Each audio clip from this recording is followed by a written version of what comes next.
नमस्कार दोस्तों, एक बार आप सबका फिर से बहुत बहुत स्वागत है आप सभी के अपने YouTube चैनल डियर गुरुजी पर। सो गाइस, जैसा कि आप सभी को पता है डेली शाम को 4:45 यानी कि 4:45 पे आपकी जो जीके वाली क्लास है वो चलती है। और अगर आप लोग इस क्लास में पहली बार आ रहे हैं, इस चैनल पर पहली बार आ रहे हैं और तैयारी कर रहे हैं बीएड एंट्रेंस एग्जाम की, तो आप लोग 3 काम जरूर कर लो भाई। इस चैनल को सब्सक्राइब कर लीजिए, टेलीग्राम इंस्टाग्राम से जुड़ जाइए, जिससे आप लोग को कोई भी जो आपकी अपडेट है, कोई भी क्लास है, आप लोग बिल्कुल भी मिस ना करो। और इसके अलावा दोस्तों डेली मेरी अनअकैडमी पे भी क्लासेस चलती है। बार बार मैं कहता हूँ, अनअकैडमी पे भी 3 क्लासेस चल रही है। वही पुराने 100-200 लोग जो है मेरे पुराने स्टूडेंट्स, वो तो क्लास डेली ले रहे हैं, बट आगे संख्या अभी नहीं बढ़ रही। क्यों नहीं बढ़ रही? क्योंकि आप लोग वहाँ पे जाने के जो नए छात्र यहाँ पर जो रोज़ जुड़ते हैं, वो मेरी अनअकैडमी वाली क्लास से वंचित हो रहे हैं, क्लास नहीं ले पा रहे हैं। तो डेली उस क्लास को भी लेने का प्रयास करिए, क्योंकि डेली आपकी वहाँ पे जो क्लासेज चलती हैं। तो अगर आप क्लासेस लेना चाहते हैं तो सिंपली अनअकैडमी का ऐप डाउनलोड कीजिए और मुझसे आप लोग, मेरी प्रोफाइल है मृत्युंजय जायसवाल के नाम से, आप लोग मुझसे जाकर के वहाँ पर जुड़ सकते हैं। और सिंपली आप लोग को मेरी क्लासेस का फ़ायदा बिल्कुल फ्री में उठाने के लिए इस कोड का यूज़ करना है, डियर गुरुजी। ठीक है, तो चलिए दोस्तों आज की इस क्लास को स्टार्ट करते हैं। साल का आखिरी दिन है, आज अच्छे से पढ़ लो, क्योंकि अगर आज नहीं अच्छे से पढ़ा तो आपको इस साल पढ़ने को मिलेगा नहीं, फिर से अगले साल में आपको जाना पड़ेगा पढ़ने के लिए। तो चलिए स्टार्ट करते हैं क्लास को। तो पहला क्वेश्चन देखिए आपके सामने ये रहा। जहाँ तक हम लोगों ने किया था, हिस्ट्री की क्लास जो चल रही थी, क्लास नंबर 6 तक हो चुकी है, क्लास नंबर 7 की और हम लोग बढ़ने वाले हैं। पीडीएफ आपको डेली मैं प्रोवाइड कर ही देता हूं। तो क्वेश्चन कह रहा है कि निम्नलिखित में से किस शासक ने जजिया कर समाप्त किया था। देखिए, जजिया जो कर था वो हिंदुओं पर लगने वाला एक कर था, और जजिया कर को सबसे देखिए समाप्त किया था अकबर ने। कभी कभी क्वेश्चन ये आता है कि किसने फिर से स्टार्ट किया था, तो फिर से लेना स्टार्ट किया था औरंगजेब ने, लेकिन समाप्त किसने किया था भाई? अकबर ने समाप्त किया था। अगला क्वेश्चन देखो आपसे यहाँ पर क्या बोला गया, ध्यान से देखिएगा कि जबती प्रणाली के अंतर्गत वास्तविक उत्पादन का कितना अंश राज्य की मांग के रूप में निर्धारित किया गया था। 41 नंबर क्वेश्चन है, सभी लोग प्रयास करते हुए चलेंगे। तो भाई याद रखिएगा, जबती प्रणाली के अंतर्गत वास्तविक उत्पादन का 1/3, ठीक है, 1/3 अंश जो है राज्य की मांग के रूप में निर्धारित किया गया था। तो ऑप्शन नंबर जो इसका बी है यहाँ पर बिल्कुल करेक्ट हो जाएगा। अगला क्वेश्चन देखिए आपसे क्या कह रहा है कि अकबर का प्रसिद्ध राजस्व मंत्री कौन था। क्वेश्चन नंबर 42 है, इसका जवाब देते हुए चलेंगे। अकबर का प्रसिद्ध राजस्व मंत्री जो है कौन था? सभी लोग यहाँ पर प्रयास करते हुए चलेंगे भाई। अकबर का जो प्रसिद्ध राजस्व मंत्री है वो आपका कौन था? जवाब देखिए आना शुरू हो गया है, टोडरमल। ऑप्शन नंबर जो इसका डी है, टोडरमल, यहाँ पर बिल्कुल करेक्ट हो जाएगा।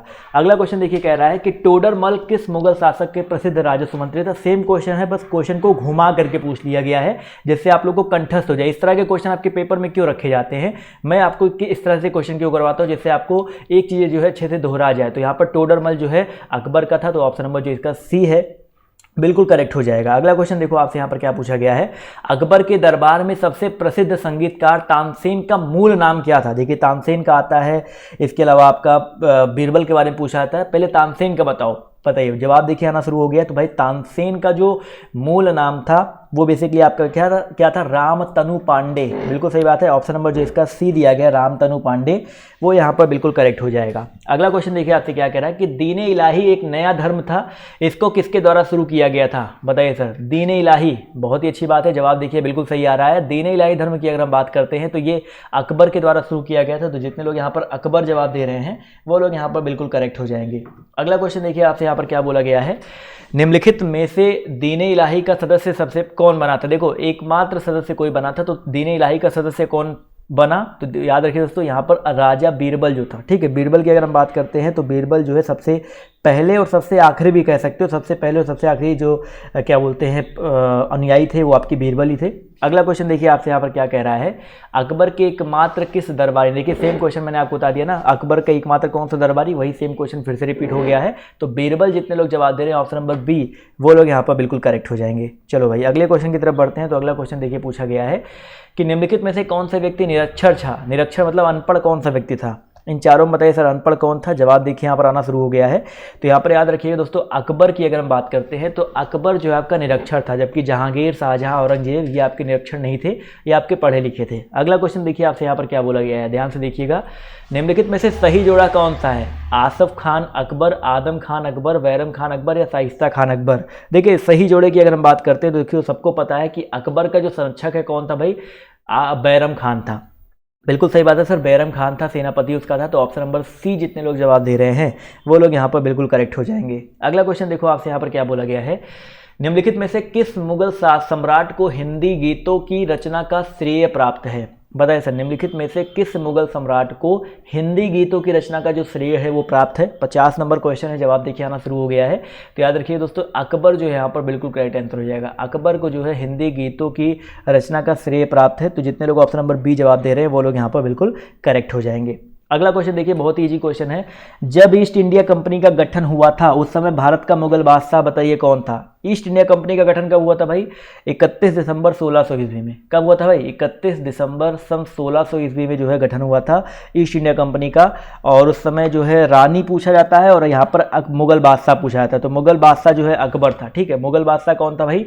अकबर था। और रानी जो है एलिजाबेथ प्रथम थी। अगला क्वेश्चन देखिए आपसे क्या पूछा गया है। निम्नलिखित में से कौन सा अकबर द्वारा अपनाया गया सुधार उपाय नहीं है?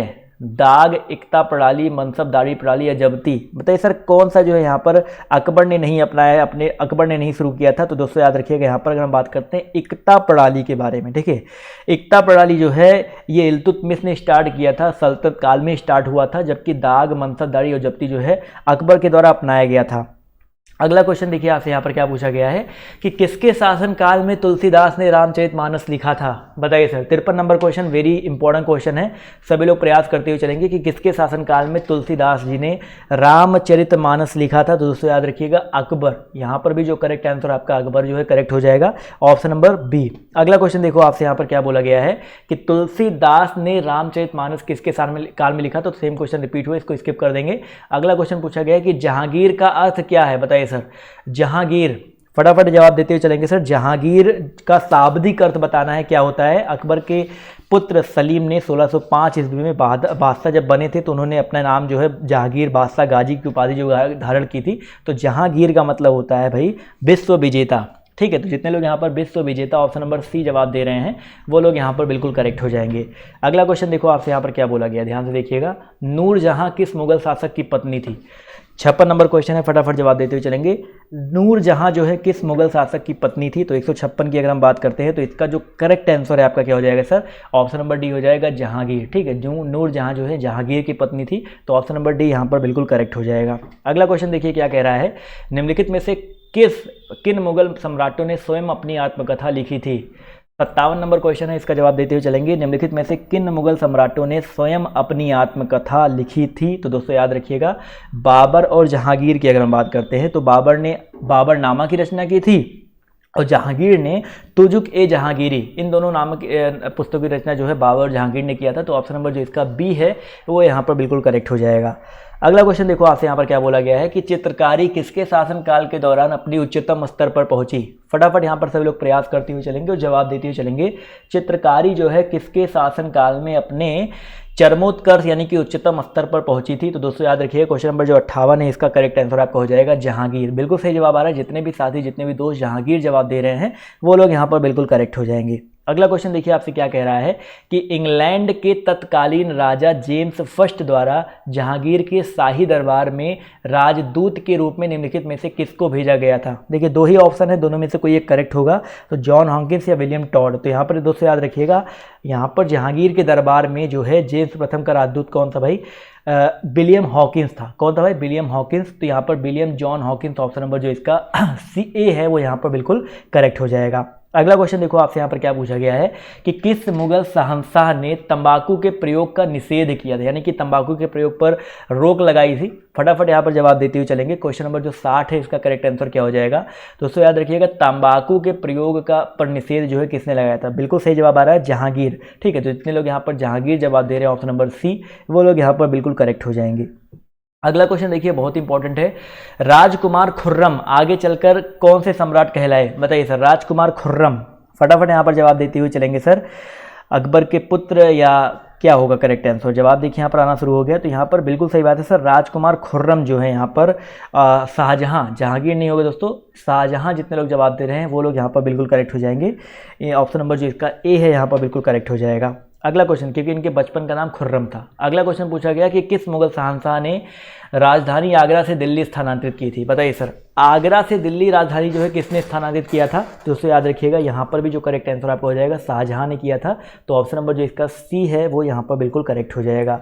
अगला क्वेश्चन देखिए आपसे क्या कह रहा है कि शाहजहां का प्रसिद्ध तख्त ए ताउस 1739 ईस्वी में कौन ले गया था? बताइए सर। शाहजहां का प्रसिद्ध तख्त ए ताऊस, बहुत ही इंपॉर्टेंट क्वेश्चन है।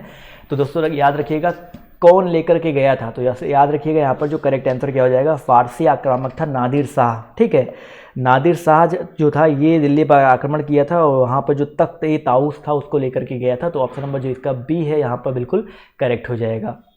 अगला क्वेश्चन देखिए आपसे क्या कह रहा है, तख्त ए ताऊस जो है निम्नलिखित में से किस मुगल भवन में रखा गया था। बताइए सर, तख्त ए ताऊस, फटाफट यहाँ पर जवाब देते हुए चलेंगे सर।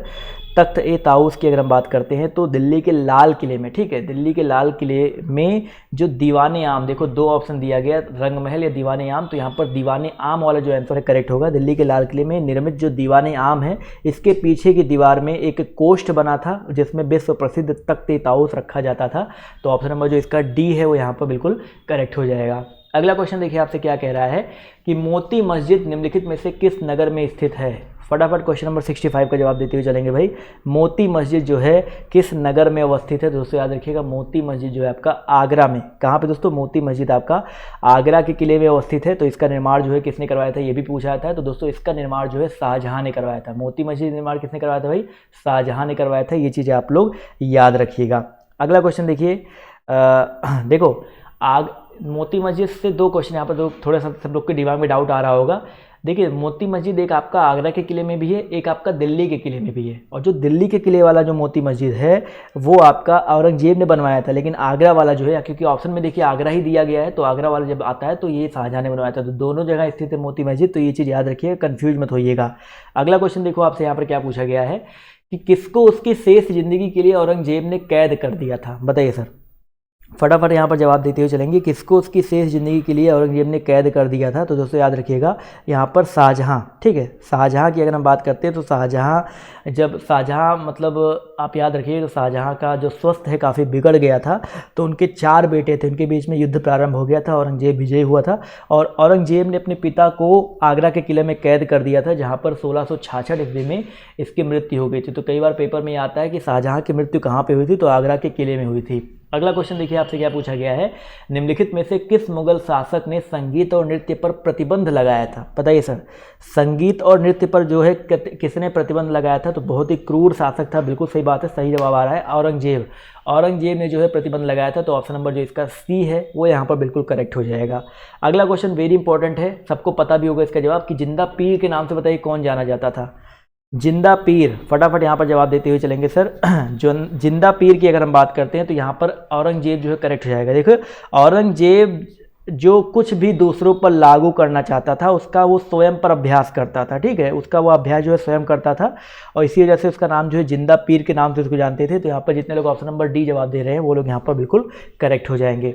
अगला क्वेश्चन देखिए, आपसे थोड़ा सा प्रयास करिएगा आप लोग भी जवाब देने का, कि निम्नलिखित में से औरंगजेब का उत्तराधिकारी कौन था। फटाफट बताइए सर, औरंगजेब का जो उत्तराधिकारी है कौन था। जवाब सभी लोग यहाँ पर देते हुए चलेंगे। तो उससे याद रखिएगा, औरंगजेब का जो उत्तराधिकारी, औरंगजेब की मृत्यु के बाद जो उसका उत्तराधिकारी था मुअज्जम, कौन था भाई, मुअज्जम था। तो ऑप्शन नंबर जो इसका डी है वो यहाँ पर बिल्कुल करेक्ट हो जाएगा। और मुअज्जम जो है बाद में बहादुर शाह प्रथम के नाम से भारत का सम्राट भी बना था, तो ये भी याद रखिएगा। अगला क्वेश्चन देखिए पूछा गया है कि मुगल शासकों की दरबारी यानी कि अदालती भाषा क्या थी। जो मुगल शासक थे उनकी जो अदालती भाषा थी वो किस भाषा में बात या किस भाषा में सब चीज़ें होती थी। तो उसे याद रखिए, 70 नंबर क्वेश्चन का जो करेक्ट आंसर आपको हो जाएगा फारसी। मुगल सरकारों की जो दरबारी या अदालती भाषा थी वो आपकी फारसी थी। तो ऑप्शन नंबर जो इसका सी है वो यहाँ पर बिल्कुल करेक्ट हो जाएगा। चलिए अगले क्वेश्चन की तरफ बढ़ते हैं। तो आपसे पूछा गया है, लाल किले का निर्माण किसने करवाया था। बताइए सर, लाल किला, देखिए दिल्ली का लाल किला या आगरा का लाल किला।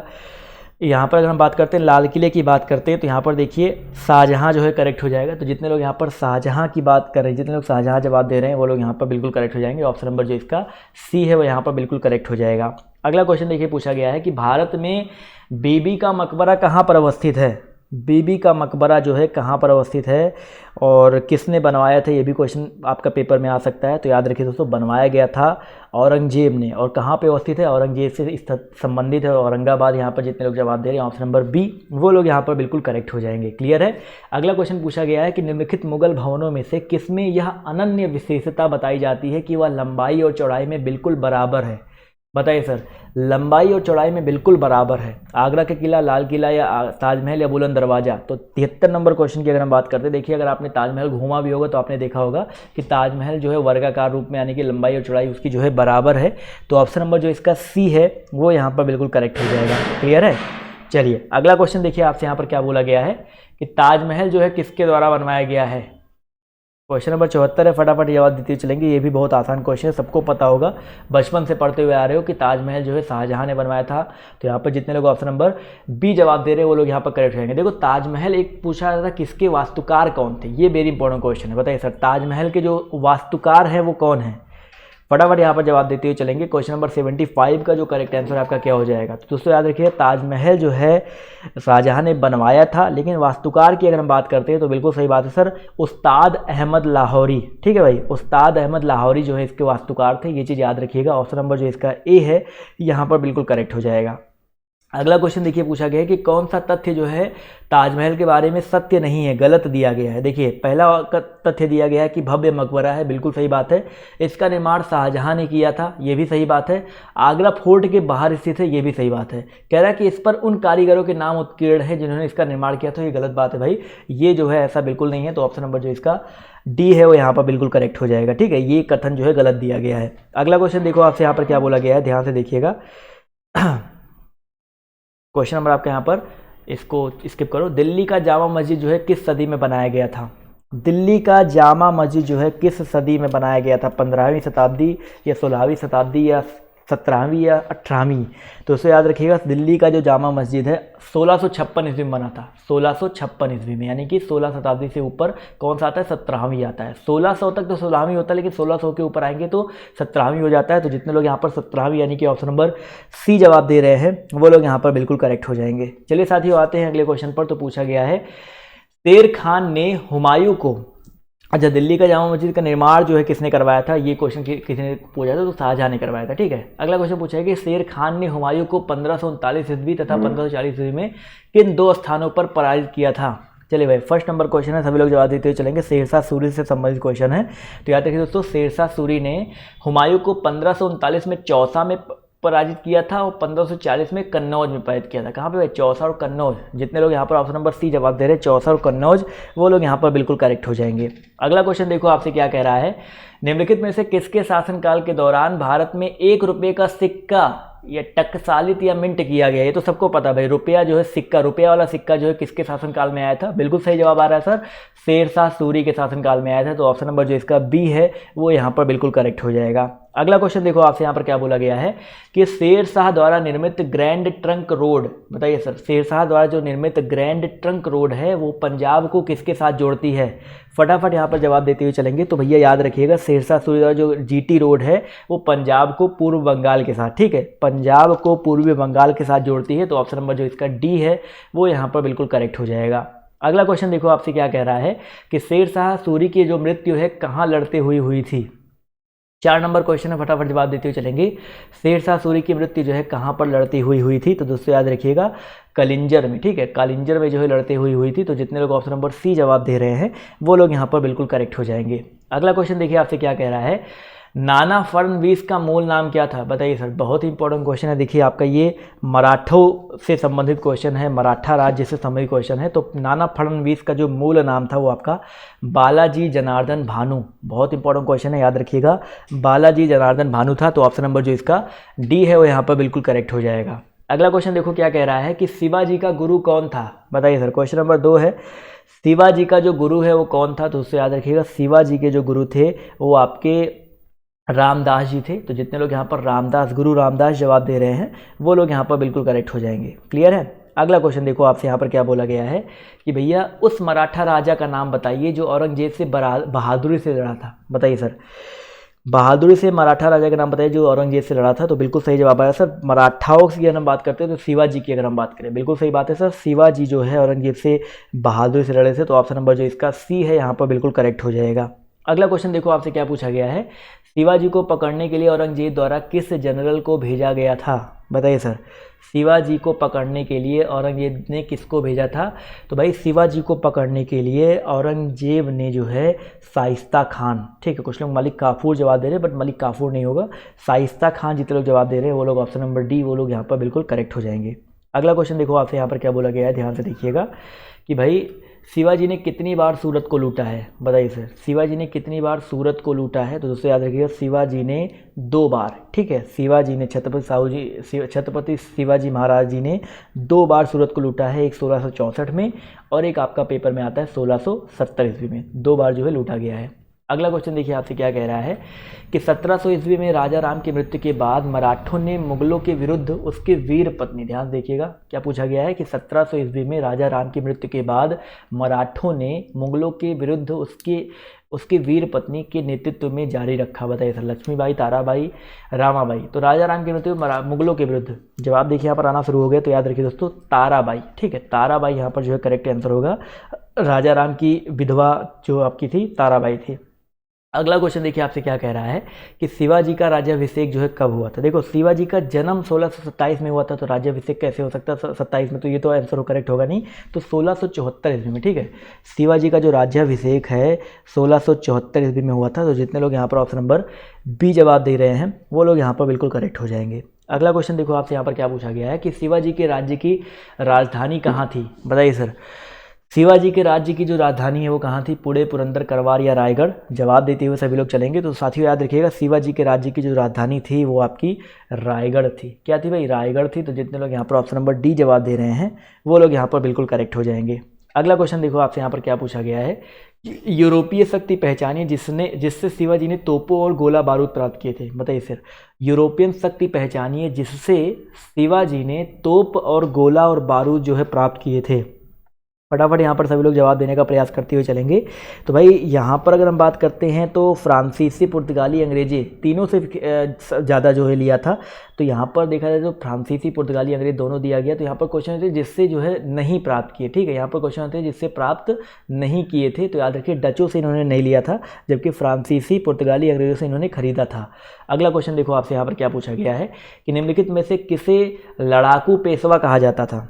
बताइए सर, निम्नलिखित में से किसको जो है लड़ाकू पेशवा कहा जाता था? फटाफट यहाँ पर सभी लोग जवाब जो है देते हुए चलेंगे। बाजीराव प्रथम, बाजीराव द्वितीय, बाला बाजीराव या बाजीराव विश्वनाथ? तो यहाँ पर देखिए बाजीराव प्रथम जी की अगर हम बात करते हैं तो ये मराठा साम्राज्य के एक महान सेना नायक थे और इनको ही जो है लड़ाकू पेशवा कहा जाता है। अगर आपके पेपर में आता है तो बाजीराव प्रथम आप लोग याद रखिएगा। ऑप्शन नंबर जो इसका ए है यहाँ पर बिल्कुल करेक्ट हो जाएगा। अगला क्वेश्चन देखिए क्या कह रहा है, नाना साहेब के नाम से कौन फेमस था? बताइए सर, नाना साहब के नाम से जो है कौन प्रसिद्ध था? फटाफट यहाँ पर सभी लोग प्रयास करते हुए चलेंगे। तो दोस्तों याद रखिएगा नाना साहब के नाम से बालाजी बाजीराव, ठीक है, देखो बालाजी बाजीराव जो है नाना साहब के नाम से फेमस थे। तो ऑप्शन नंबर जो इसका बी है वो यहाँ पर बिल्कुल करेक्ट हो जाएंगे और बाजीराव प्रथम के पुत्र जो है यही थे। अगला क्वेश्चन देखो आपसे यहाँ पर क्या बोला गया है कि पेशवाओं के संस्थापक निम्नलिखित में से कौन था? बताइए सर, पेशवाओं के संस्थापक जो है कौन थे? फटाफट यहाँ पर सभी लोग पोल के हिसाब से जवाब देने का प्रयास करेंगे। तो भाई पेशवाओं के संस्थापक यहाँ पर हो जाएगा बालाजी विश्वनाथ। तो भाई बालाजी विश्वनाथ कौन थे, बालाजी बाजीराव कौन थे और बालाजी प्रथम कौन थे? क्लियर हो गया ना। तो पेशवाओं के संस्थापक कौन थे? भाई बालाजी विश्वनाथ जी थे। अगला क्वेश्चन देखो आपसे यहाँ पर क्या बोला गया है कि भैया जिस समय 1761 ईस्वी में पानीपत की तीसरी लड़ाई में अहमद शाह अब्दाली ने मराठों को हराया था उस समय दिल्ली का शासक बताइए कौन था? बताइए सर, 1761 ईस्वी में एक तो यहाँ पर ये क्लियर हो गया कि पानीपत की तीसरी लड़ाई हुई थी, ठीक है, और इसमें भाई अहमद शाह अब्दाली व मराठों के बीच में लड़ा गया था और दिल्ली का शासक जो उस समय कौन था? शाह आलम द्वितीय था, जिसका नाम अली गौहर भी है। तो यहाँ पर शाह आलम द्वितीय जितने लोग जवाब दे रहे हैं वो लोग यहाँ पर बिल्कुल करेक्ट हो जाएंगे। क्लियर है। अगला क्वेश्चन देखिए क्या कह रहा है, प्रथम आंग्ल मराठा युद्ध कौन सी संधि द्वारा समाप्त हुआ था? बताइए सर, प्रथम आंग्ल मराठा युद्ध अंग्रेजों के बीच में और मराठों के बीच में जो है युद्ध हुआ था और किस संधि के द्वारा जो है ये आपका समाप्त हुआ था? फटाफट यहाँ पर जवाब देते हुए चलेंगे। वेरी इंपॉर्टेंट, इसको स्टार बना लो, वेरी वेरी इंपॉर्टेंट क्वेश्चन है। तो प्रथम आंग्ल मराठा युद्ध जो है साल बाई, ठीक है भाई, साल बाई की संधि जो है अंग्रेजी और सिंधियों के बीच में जो संधि हुई थी उनके द्वारा हुआ था। तो ऑप्शन नंबर जो इसका सी है वो यहाँ पर बिल्कुल करेक्ट हो जाएगा। अगला क्वेश्चन देखो आपसे यहाँ पर क्या बोला गया है कि भैया पेशवा प्रथा ब्रिटिश द्वारा किस पेशवा के काल में समाप्त किया गया था? क्वेश्चन नंबर 16 है, सभी लोग यहाँ पर जवाब देते हुए चलेंगे। और नेक्स्ट क्लास जो है देखिए आप सभी लोग को ज़रूर से ज़रूर आना है। अगली क्लास जो है कैसे चलेगी, कब चलेगी, नीचे देखिए मेरे डिस्क्रिप्शन बॉक्स में लिंक जो है दे रखा है, वहाँ से आप लोग आ सकते हैं। तो पेशवा प्रथा ब्रिटिश द्वारा जो है किस पेशवा के काल में समाप्त की गई थी? तो याद रखिए दोस्तों, यहाँ पर बाजीराव द्वितीय जितने लोग जवाब दे रहे हैं वो लोग यहाँ पर बिल्कुल करेक्ट हो जाएंगे। क्लियर है? चलिए भाई, अगला क्वेश्चन देखिए आपसे क्या कह रहा है कि अंग्रेजों द्वारा कलकत्ता में निर्मित दुर्ग का नाम क्या है? क्वेश्चन नंबर फर्स्ट है, सभी लोग यहाँ पर जवाब देते हुए चलेंगे। अंग्रेजों द्वारा कलकत्ता में निर्मित दुर्ग का नाम क्या है? तो भाई अंग्रेजों ने कलकत्ता में जो दुर्ग बनाया था उसका नाम था फोर्ट विलियम। क्या नाम था भाई? फोर्ट विलियम नाम था। तो यहाँ पर ऑप्शन नंबर जो इसका सी है वो यहाँ पर बिल्कुल करेक्ट हो जाएगा। अगला क्वेश्चन देखिए क्या कह रहा है कि निम्नलिखित में से कौन सा भारत आने वाला पहला अंग्रेजी जहाज है? पहला अंग्रेजी जहाज बताइए कौन सा है? अब फटाफट यहाँ पर जवाब देते हुए चलेंगे। तो भैया भारत आने वाला जो पहला अंग्रेजी जहाज है वो आपका कौन सा है भाई? Red dragon. ये कौन लेकर के आया था? सबको पता है भाई, कैप्टन हॉकिंस के नेतृत्व में जो है हेक्टर नाम का एक जहाज आया था। और हेक्टर जो जहाज है बेसिकली यहाँ पर अगर देखा जाए तो हेक्टर जहाज को ही रेड ड्रैगन उसी में एक शामिल था। हेक्टर जहाज बहुत बड़ा था, उसके बेड़े में ये भी शामिल था। तो रेड ड्रैगन यहाँ पर करेक्ट होगा। वैसे अगर पेपर में नहीं आता है, अगर आपसे कोई पूछता है तो हेक्टर नाम का जहाज, ये चीज़ आप लोग याद रखिएगा। हेक्टर का एक बेड़ा आपका ये भी था। तो इसलिए ऑप्शन नंबर जो इसका सी है वो यहाँ पर बिल्कुल करेक्ट हो जाएगा। ठीक है, अब आप लोग फटाफट अगली क्लास में आ जाओ और 5:30 जो अकेडमी में भी क्लास चलेगी उस वाली क्लास में भी आप लोग शामिल होना मत भूलिएगा। तो दोस्तों आज की इस वीडियो में सिर्फ इतना ही। अभी के लिए बाय बाय, टेक केयर, जय हिंद, जय भारत। आप लोग वीडियो को लाइक जरूर कर दीजिएगा।